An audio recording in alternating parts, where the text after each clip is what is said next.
Hello, everybody. It's Saturday, June the 15th, 2024. Halfway through June, almost halfway through 2024. But according to Keith Tier, the editor of That Was the Week, my guy, when it comes to news about technology in Silicon Valley, we're at the end of the game. That at least is the implicit conclusion of his newsletter this week. That Was the Week newsletter. Checkmate. The game is over, at least according to Keith, or certainly perhaps in a sense the AI game. Keith, can we all go home now? Are we at the end of the game? Is everything finished? Well, chess competitions always have multiple games. So this is checkmate on the current board. There can be subsequent games where things change. People can make mistakes. People can make good moves. But for this phase of the game, what's happened is that OpenAI has pulled off the impossible by getting Microsoft and Apple on board, integrating it into the front end that we users experience, sitting on top of their platforms. And that is the place to be. That is a great place to be. They've also therefore locked Google out temporarily, at least, of being in that position. So Google's offering is restricted to Google and isn't being platformized in the same way that OpenAI is being platformized. So in a sense, OpenAI is now conclusively the winner of this first phase.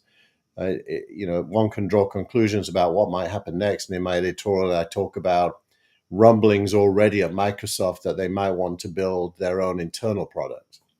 So let's be clear, Keith, because I have to admit, maybe I'm the dumb one here. What exactly are the deals that OpenAI has put together with Microsoft and Apple? What will it mean? Well, to do what OpenAI does is super expensive, and their Microsoft deal is mitigating expenses primarily. They got Microsoft to put up almost an unlimited amount of computing and storage power, mainly computing power, using NVIDIA chips, who are another big winner in this first phase. And that means that OpenAI can build its models at great scale at pretty much zero cost. So this is the classic Silicon Valley win-win. Microsoft gets a big chunk of OpenAI access to the algorithm, the code, but doesn't have to pay. And in exchange, they give services to OpenAI. Correct. And so it is a win-win. Microsoft being Microsoft, they're incredibly uncomfortable having somebody else's code sit on top of all of their products. So little by little, having just made that acquisition that we talked about a few weeks ago, I forget what it's called now, but Reid Hoffman's AI company, they are now busily with one of the old founders of DeepMind. Yeah, it's interesting you called it Reid Hoffman's company. It's actually one of the co-founders of DeepMind. You got what's his name, Mustafa, who worked at Google and then got thrown out, and now it's not Anthropic, it's the other one that got. We'll remember it in a minute. If any viewers can, it's forgettable because it failed. Although they presented it as a win. But the key is this week the rumblings were that individual, Mustafa, is being given access to OpenAI's algorithms due to Microsoft's deal. Well, he's the head of AI now at Microsoft. Right. And it's all sort of very, very incestuous, for better or worse. It's very incestuous. And Microsoft has an itch that it always scratches, which is wanting to own its own code base. I experienced a very similar thing. I got Microsoft and Google as well when I did real names. In my case, it was Microsoft and Google that was my checkmate. And Microsoft... Yeah, it wasn't a checkmate for anyone. You're talking about an itch and incest. What is this actually resulting in, though? Is there a... this is supposed to be a family show, but I can be rather vulgar. Is it just mutual masturbation? Is anyone actually benefiting from this? Well, you have to stand back a little bit and acknowledge what computers can now do that they couldn't do a year ago. And the answer to that question is dramatic in terms of night and day difference between what a computer used to be able to do and what it can now do. And Microsoft, because it owns an operating system and a lot of web services, Google, because it owns web services, and Apple, because it owns an operating system, Android and iOS being the two that dominate the world, the battle is to deliver that performance to users through interfaces. And normally, you would expect Microsoft, Google, and Apple to do it themselves. But only Google is doing that. OpenAI is doing it for the other two. And let's be clear. Let's bring Apple in. We've talked a lot about the Microsoft OpenAI relationship in the past, Keith. But this new Apple OpenAI relationship, is it similar to the way in which Apple essentially paid for the Google search, or Google paid Apple to put Google search on all the iOS platform, so it's in every iPhone, or is it a different arrangement? The economics are different because nobody is paying anybody. OpenAI. What are people getting? What is being exchanged here? Quality of service for Apple. They get to plug the iPhone into the best AI currently without paying. And therefore, and we should get into Apple because that's only part of Apple's play. It's not the most important part, I think, but it's part of it. And what OpenAI gets is distribution through Apple to 1 billion or more users of Apple products, and it's free on both sides.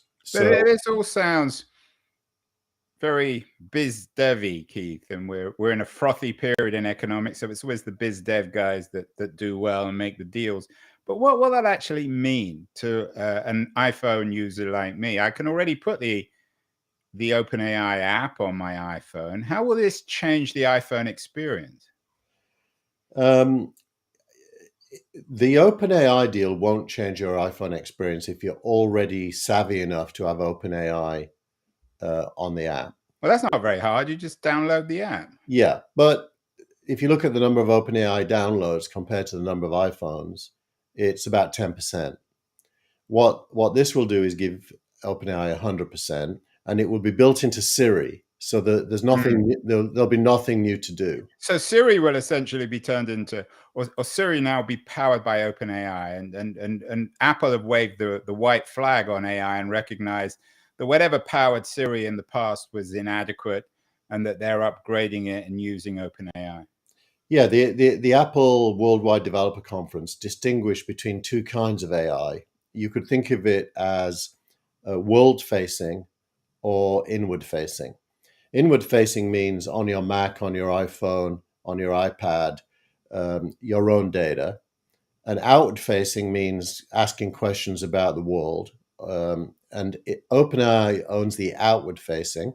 And when you ask Siri something that needs an outward-facing query, it will say to you, can I forward this to OpenAI? You'll say yes, and it will just happen. So basically, when you talk to Siri now on your iPhone, or when you will talk to Siri on your iPhone, you're really talking to OpenAI. When you ask questions pertinent to OpenAI, but if you don't, so it's otherwise. What does that mean? Pertinent? Well, let's say you ask Siri, "Where's that spreadsheet I did last week about such and such a company?" It won't need to ask OpenAI; it will know the answer because it knows you through your yeah. And so what Apple have done, and by the way, there's a huge underlying story here. What Apple has done. Both Apple and Microsoft in the last week have tried to expose your private data to an AI platform. And it's night and day how different they approached it. Microsoft built a product called Recall. And Recall literally took a screenshot of everything you do every 5 seconds, including your microphone, your camera, everything, and built a database of your stuff using screenshots and capturing. Legally or really? I mean, obviously it's not illegal, but consciously, are they They built it into Windows 11. You can turn it off, and then there's a lot So of. it's automatically on. So if you use Windows 11, they will automatically take this screenshot of all your Well, data. that was their original idea. As you can imagine, there was a massive backlash to that. Surprise, surprise. So then they made it opt-in, and now they've made it a private beta that only certain users can get. And does Microsoft have that Siri-like interface? The person or the they have product something you talk to? they used to have, and they abandoned it a long time ago. Now they have Copilot, and Copilot is basically an artificial intelligence that comes up in all different contexts, and so it's Microsoft Copilot. Now, contrast that with Apple. What Apple has done is said, we have AI models that can run on your phone. There's no need for the cloud, and your data never leaves your phone. And so when you ask questions about your data, it's you talking to you, and there's no third party in the loop at all, not even Apple.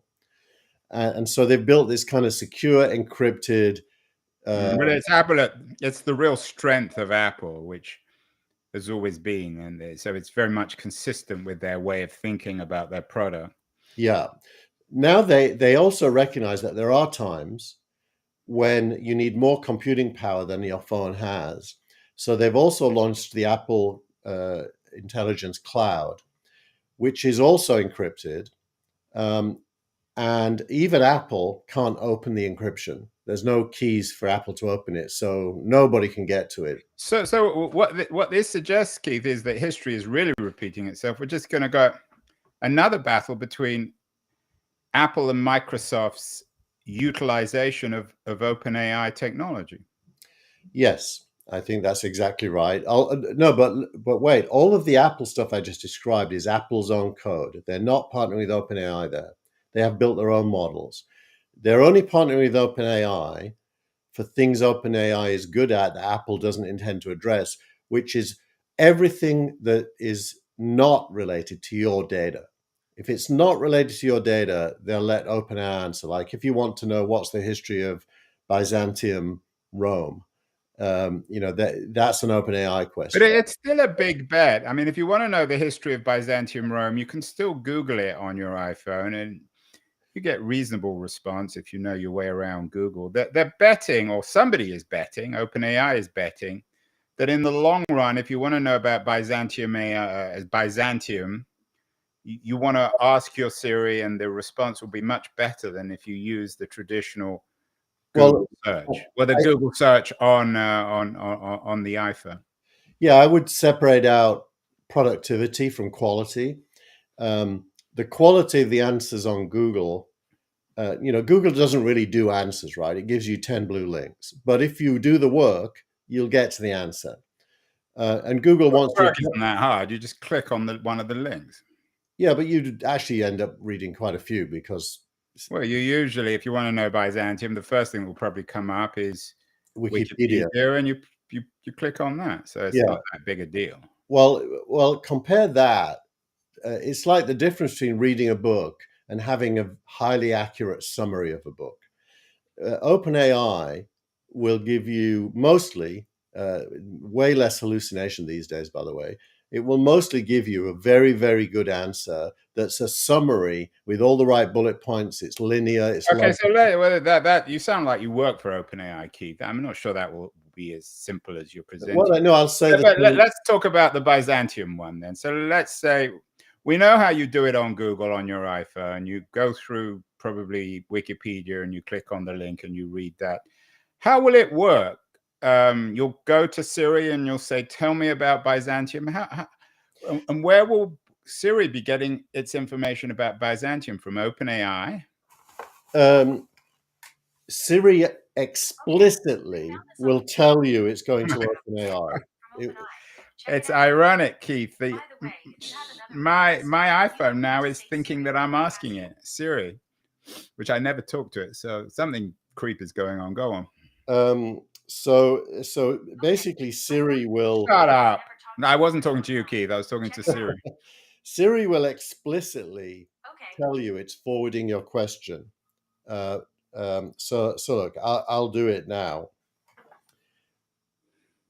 Siri, what is the summary history of Byzantium, Rome? Byzantium, later known as the Eastern Roman Empire or Byzantine Empire, has a fascinating history that spans over a millennium. Here's a concise summary.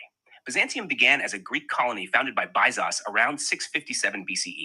Okay, we got it. This is not a Siri show, Keith. So Yeah. Now, this currently is let me show Siri you this. rather than What I've OpenAI. also, Andrew, just one thing. What I've also got, and you can't really see it because my phone is focused on me, but I've also got the document. So it was speaking, but it also gave me the full document. Yeah. That is, I don't know, it looks like about 200 words.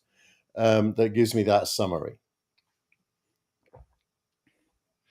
So it's kind of so you're knocking out a layer rather than going to Wikipedia. You go to Siri.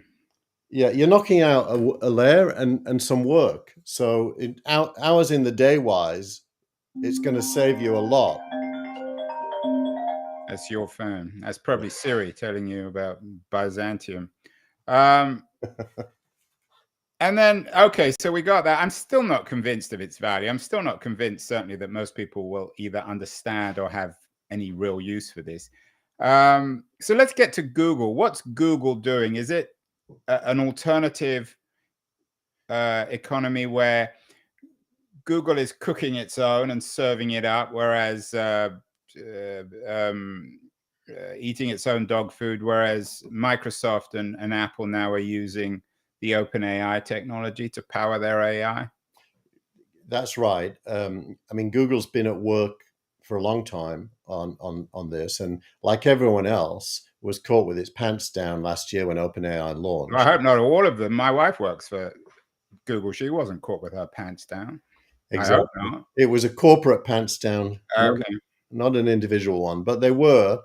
And OpenAI, is measured by its capability to build models and produce products. It's way ahead of Google. You've always said that. You've never really convinced me, and the markets don't concur with you. I mean, Google might not be at 3 trillion, but its market cap is also extremely strong at the moment. Yeah, well, look, Google's world is complicated, and I don't want to minimize it. Google has to do a few things simultaneously. The first is it has to maintain usage of Google search. In order to be as good as OpenAI, it has to build AI into Google search. But it has to do it in such a way that clicking on links doesn't go away, because Google makes money from people clicking on links. So it doesn't want to cannibalize. I mean, it's the old Microsoft problem with Windows and the internet. Correct.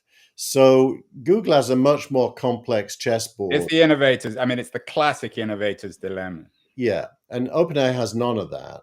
OpenAI's revenue was announced as 3.4 billion annually this week, which is tiny compared to Google, really tiny. Yeah, although you have a piece about its astonishing growth, which most astounding business results of all time, OpenAI's growth, although it's still early days.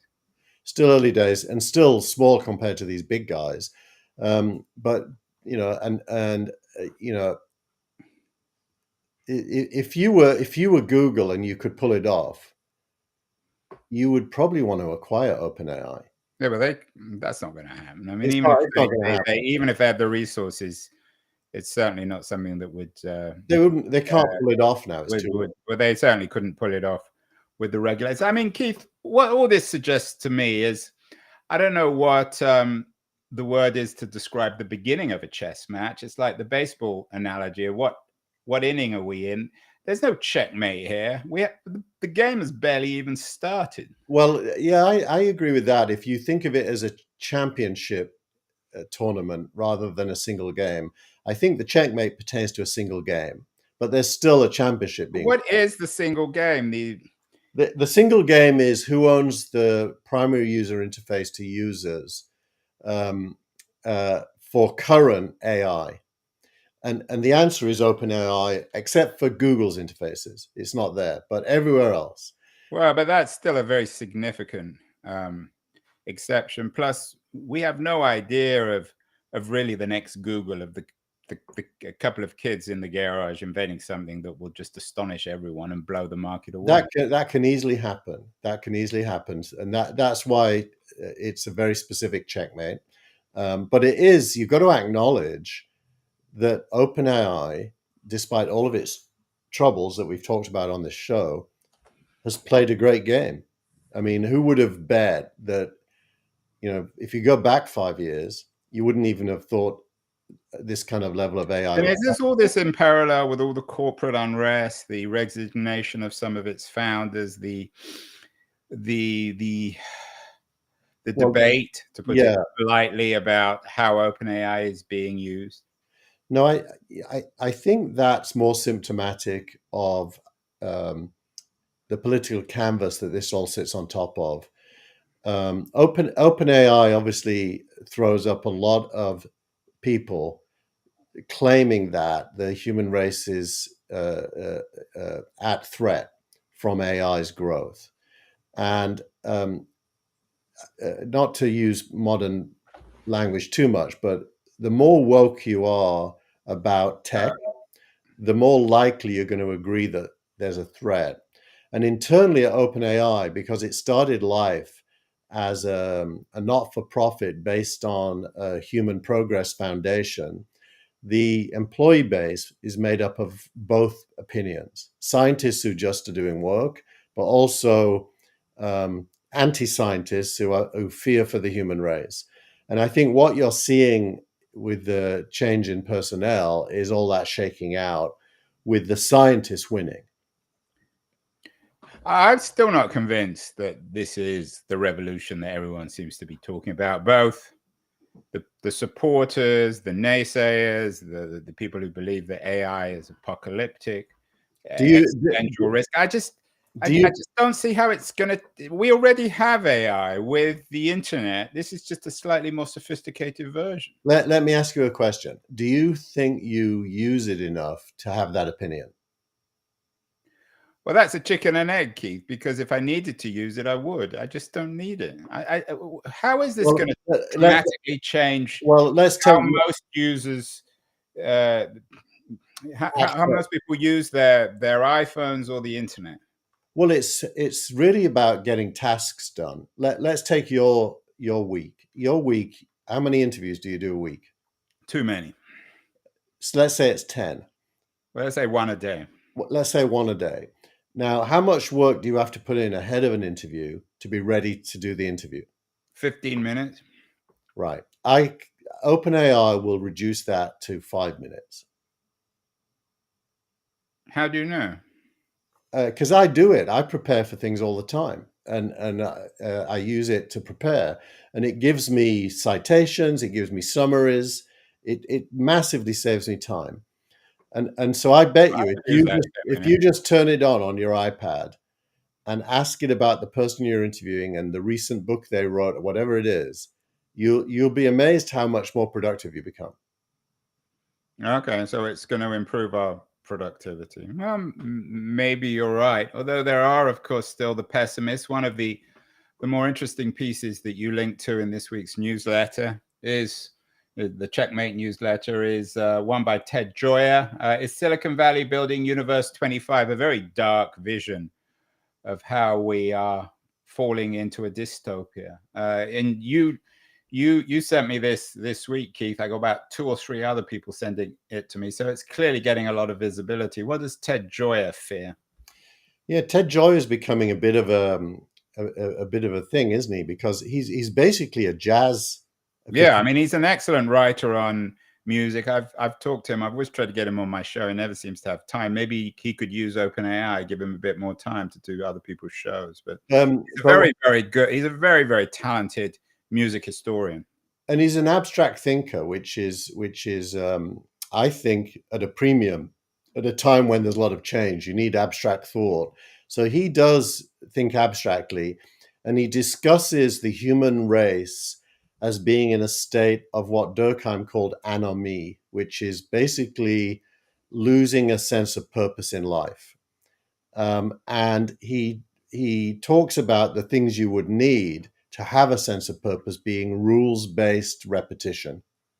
So he's basically there's quite a strong line between that Durkheimian vision and authoritarianism, because the more libertarian and free-form life is, the more aimless he believes humans become. And is his essay focusing on the smartphone, like so many arguments about our age of anxiety, is that the phone is somehow taking us over?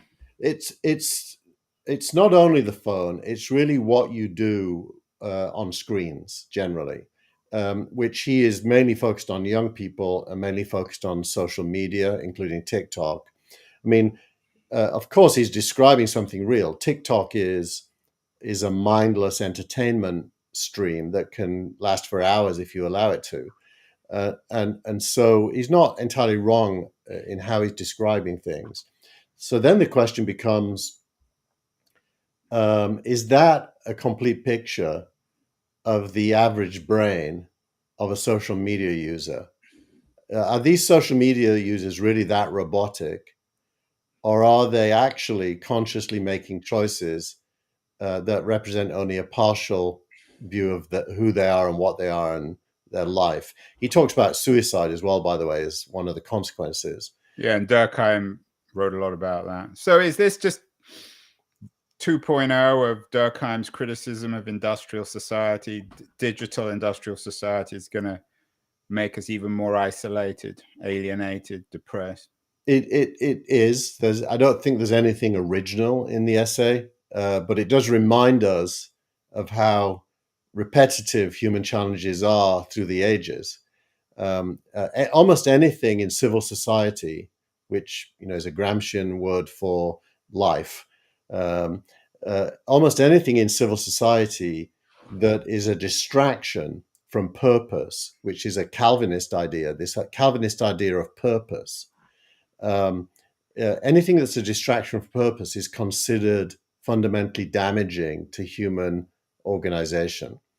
And so the ability of the human to have freedom of thought and leisure and absence of goals, just enjoyment, is not considered good. And I presume that Joya would be horrified then with the AI revolution. It's just more of the same. Yeah, exactly. Whereas I think the goal of humanity is a total absence of purpose and just pure joy. And so to me, anything that removes work and structure as a precondition for life is good. You're a bit of a hippie, Keith. Do you believe in free love too? I've never paid for love, Andrew, so I must. Well, finally, let's get to the end here. We're living in an age of where everything's being driven by the OpenAI revolution or the AI revolution. Your startup of the week is Databricks. They're would it be fair to call Databricks one of the plumbing companies of this new AI economy, Keith? It is exactly that. And Thomas Tungers wrote this piece about their earnings results, and they are one of the winners. And Tungers described their results as sensational growth, rather like OpenAI. They're all in the plumbing system. Everyone in this plumbing system is getting exceptional growth, so to speak. Yeah, and I use the competitor Snowflake, which is bigger but growing slower. So you need to organize data in this world if you're doing software. Software doesn't any longer really play without data, and so data is the new oil. We've heard that one before. And what exactly does Databricks do then? Databricks gives you a place to push your data, to analyze it, and this week they announced visualizing it. So it's basically a place to manage, organize, and understand your data. And are they in parallel with OpenAI, or are they in competition?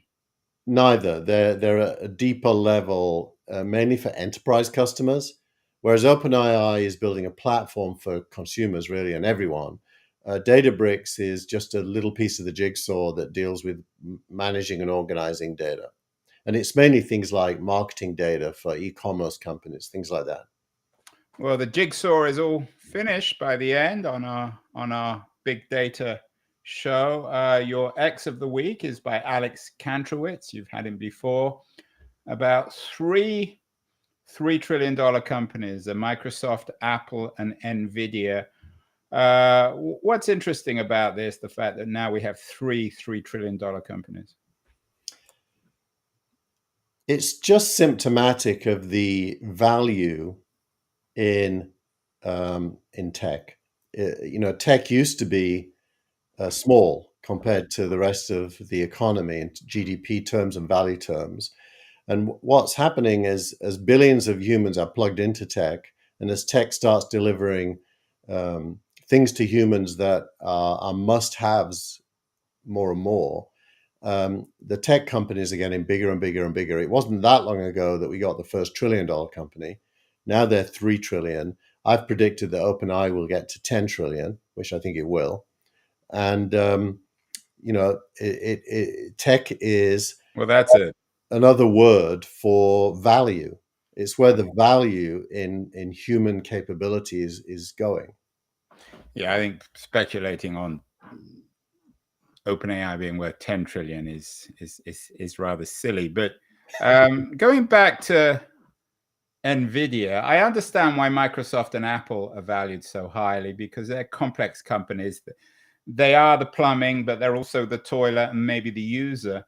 What about NVIDIA? I've asked you this before, are they the Cisco of all this, that they're booming massively now, but they're only one piece in the plumbing? Why are they valued so highly? Well, because they have a monopoly on chips capable of driving the AI. Let's call it a revolution. NVIDIA's chips are the only chips capable of scaling and delivering on what these companies are trying to achieve. So their sales are through the roof. I mean, I think it was... But aren't other companies, Intel, Google, aren't they all working on their own chips? They're miles away. They're not even close in terms of capability or scale. They will get there, I agree with you. I do think, Cisco is still a very valuable company. So saying NVIDIA is the next Cisco might be true, but that's a big company. But if you ran NVIDIA, what would you be trying to do? Surely they should be the ones buying Databricks and becoming more than just a chip manufacturer. Well, their roadmap is very incomplete, so they don't need to move into adjacent markets yet.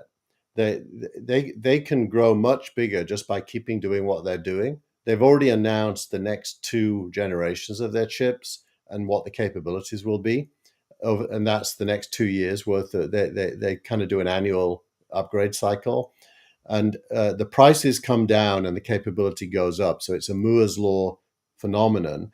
And as that happens, the number of units sold will increase because the price comes down.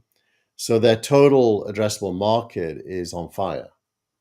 Well, finally, Keith, we look back at this period and think, you remember that time when NVIDIA was worth $3 trillion and then just chuckle like we used to chuckle about the 90s when you had all these online dog food companies worth hundreds of millions of dollars? Or is this for real? Are we in a boom? Is it a period of irrational exuberance, or is all this real? Well, it's just my opinion, but I think we'll chuckle for a different reason. I think NVIDIA is going to be worth many times more than 3 trillion 10 years from now. And we'll chuckle that we could have bought it at 3 trillion. So in other words, we're not even in the boom yet. We're at the beginning of a huge replacement cycle in technology terms. Checkmate then. Checkmate in the first